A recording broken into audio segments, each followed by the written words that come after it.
Hello everyone, welcome back to my channel. Today's video is all about camera lenses and their uses. Finding the right lens for your camera can vastly improve your images and overall production. In this video, we aim to clarify the different types of camera lenses so that you can understand which lens, or set of lenses, will be your best option for moving forward. The main criterion with which lenses are categorized is their focal length. Essentially, focal length is a measurement between the optical center of the lens and the image plane, either the film strip or camera sensor. All lenses fall under two categories called prime lenses or zoom lenses. A prime lens have a fixed focal length, while the zoom lens can vary the focal length by adjusting various lens elements. These two lenses have their own advantages and disadvantages. Like the prime lenses have the advantages of better image quality, lighter and more compact and lower cost, but it's also have disadvantages like limited flexibility. Yes, you need to physically switch lenses to change focal lengths, which can be inconvenient for situations requiring quick adjustments.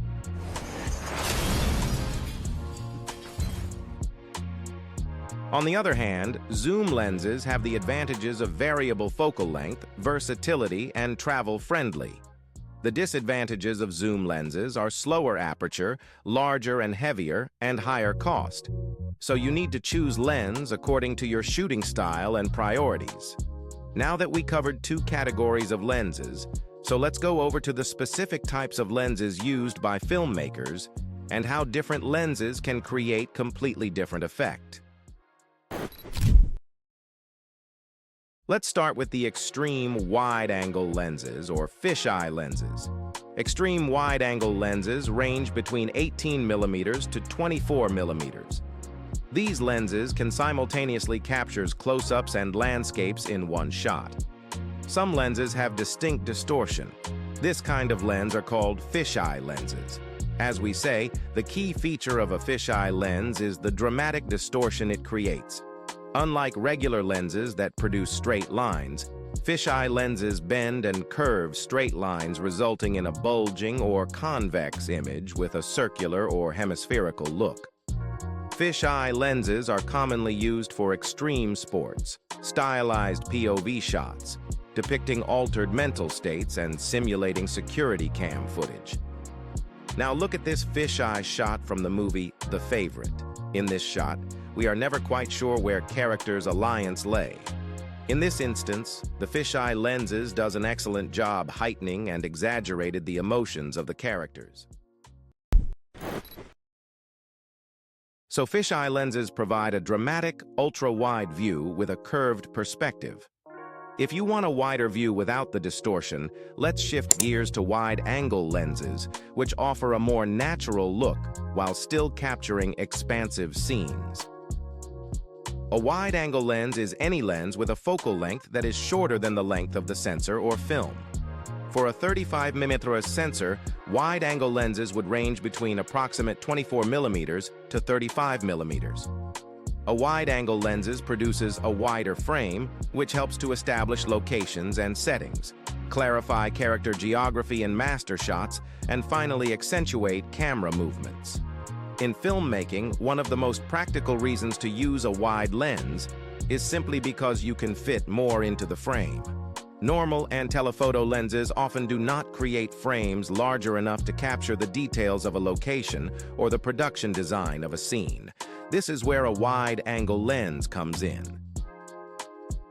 Wide-angle lenses are ideal for shooting establishing shots, since they create frames wide enough to capture expansive settings like empty deserts, concrete jungles, or eerie hotels. Additionally, wide-angle shots are frequently used to emphasize a subject's full body so the viewer can process their movements, body language, and how they interact with their environment. One of the most notable examples of this can be found in Steven Spielberg's directing style. Spielberg is notorious for his loyalty to the 21mm lens. This wide lens creates a perfectly sized frame for capturing Spielberg's complex compositions, actor blocking, and prosperity for long takes. Wide-angle lenses can also make you feel like you are in the middle of the film's action. Normal lenses or telephone lenses create a somewhat distanced, objective perspective that makes the viewer feel like an observer. A wide lens, on the other hand, when used in close proximity to a subject, makes the audience feel like they are standing in the middle of action. The result is a more immersive experience. This is because wide-angle lenses mimics the human eye more than a telephoto lens. Lastly, a wide lens is an effective way to amplify movement, whether it be a fast dolly shot or a slow push-in. While wide-angle lenses captures expansive scenes, and our next lens offers a more natural perspective, similar to what we see with our own eyes. So let's dive into the world of our next lens, called standard lens. A standard lens has a set of focal length that is around the same length as the camera sensor or film gauge, measured diagonally. For a full-frame sensor, your focal length would come in right around 42 millimeters. Often a lens with a focal length that falls between 35 millimeters to 55 millimeters can be categorized as a standard lens. Standard lenses are purported to have a similar field of view to that of human eye. Some say the reason that 35 millimeters to 55 millimeters standard lenses are likened to the human eye is due to our cone visual attention. This limits what we are actually focusing on within our field of view. The rest is peripheral vision. Because of their vision-equivalent field of view, standard lenses give your shot more naturalism than the other lenses. In other words, if you want the audience to feel like they are present in the scene, you might consider using a standard lens. In the film Call Me by Your Name, Luca Guadagnino made the decision to shoot it exclusively with a 35 millimeters lens to enhance the intimacy of the love story. Shot in 35 millimeter, 500. Only one lens. We didn't choose any other lenses. We only choose with 35 millimeter. You can also use a standard lens to give full attention to your subject without any distractions of the background. Now we have explored the versatility of standard lenses, but sometimes you need to reach further. Our next lens brings distant subject closer, perfect for capturing wildlife or zooming in on action shots. So let's shift gears and explore the world of telephoto lens. A long focus lens is any lens with a set of focal length that is significantly longer than the length of the sensor or film, measured diagonally. For a full-frame sensor, a long focus lens would be anything between 55 millimeters to 500 millimeters. You may also hear a cinematographer or camera operator refer to them simply as long lenses. Some long lenses are also called telephoto lenses. A telephoto lens has a special lens group built inside, known as a telephoto group. A telephoto group is an extra element inside the lens to extend its reach without needing a physically larger lens. Telephoto lenses are mainly used for bringing faraway subjects closer to the camera, emphasize blurred backgrounds, for taking portraits with longer focal length, and for better wide-scale landscape photography. There are distinct advantages for using a telephoto lens in certain situations. One of the most direct and perhaps obvious way to use a telephoto lens is to mimic a POV shot through binoculars. Typically, the longer the lens and the wider the aperture, the more blurred background effect you will get. Look this scene from Tinker Tailor Soldier Spy. Notice how the space between the characters and the plane is not only flattened, but thrown out of focus with a shallow depth of field. Although the plane looks quiet close to the subject, it is safely distant from the actors. So telephoto lenses are excel at bringing distant subjects close, but what if you want to go even closer? Our next lens unlocks a world of tiny details, allowing you to capture subjects larger than life size. So now let's dive into the fascinating realm of macro lens. Macro lens are mainly used to capture small subjects at close distances with extremely sharp details. Do you know, guys? When choosing macro lenses, there are two things you must be considered: magnification ratio and minimum focusing distance. Macro lenses have a 1.1 magnification ratio, meaning the size of the image captured is the same size as in real life. Other macro lenses can have a 5.1 magnification ratio, meaning the subject appears much larger than their actual size. In regards to minimum focusing distance, this is simply how close or how far you need to be to your subject to stay in focus. In cinema, macro lenses are mostly used to show important plot details. So macro lenses get you incredibly close to your subjects, revealing a hidden world of details. But what if you want even more creative control over depth of field in your close-up shots?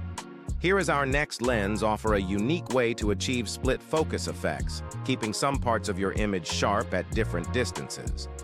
So now let's explore the world of split diopter lenses and the creative possibilities they unlock. A split diopter lens is a piece of half-convex glass that affixed to the main lens of the camera. This makes half the lens nearsighted, which the other half remains far-sighted. This creates the illusion of a deep focus. The split diopter lens have some benefits. They can provide more information in a single shot, highlight the relationship between two subjects, and create a sense of unease in the viewer. The split diopter shot has a lot of potential in modern cinema. Let's look out some examples. In this shot from the movie Carrie, the split diopter lens was used to juxtapose two radically different characters. This shot juxtaposes the all-American jock, Tommy, with the social outcast, Carrie. They came from different worlds, and yet they can both related to the same poem. Now look at this shot from the movie Jaws. In this shot, Martin's attention is divided, literally. It doesn't matter what the man is talking about because Martin's primary focus is on the girl swimming in the background. So a split diopter lens is an incredible useful tool. But just like any other tool, you need to know when to use it and where to use it. Now we know split diopter lenses are used to achieve creative focus effects, but for more control over the area in focus, tilt-shift lenses came into play. A tilt-shift lens has the ability to tilt or shift the lens in different directions. By tilting the lens elements, photographers and filmmakers can create a selective focus effect where only a specific area of the image appears sharp while the rest is blurred. This is useful for creating a miniature effect, making real-life scenes resemble as miniature models. Shifting the lens left or right makes it perfect for capturing panoramic shots without moving the actual camera. By shifting the lens up or down can eliminate the angle of your camera captures.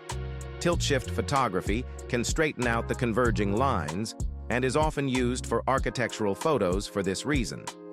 In the movie Social Network, the director David Fincher shot this scene using a tilt-shift lens. There is also a modified tilt-shift lens called the deconizer lens. Yes, the deconizer lens isn't a commercially available lens, but rather a specifically modified tilt-shift lens designed for a specific cinematic look. Cinematographer Roger Deakins devised the deconizer for the 2007 film, The Assassination of Jesse James by the coward Robert Ford. Deakins, along with lens technician Otto Niemans, created the deconizer by modifying existing lenses. They removed the front element of a canoptic lens and attached a glass from old wide-angle lenses to the front of a ARRI macros. These modifications resulted in a unique visual effect, with several characteristics like dreamy softness, central clarity, vignetting, and color diffraction. So that's it, guys. These are the 6 types of lenses most commonly used by the cinematographers today. From the basic prime lenses to the complex tilt-shift options, each lens has its own unique characteristics that influence the final image. By watching this video till now without skipping, I'm sure that now you are capable of selecting the perfect camera lens according to your shooting style and priorities. So if you think this video was helpful, don't forget to support me through your like, share, and subscribe. So stay tuned for the next video. Till then, goodbye.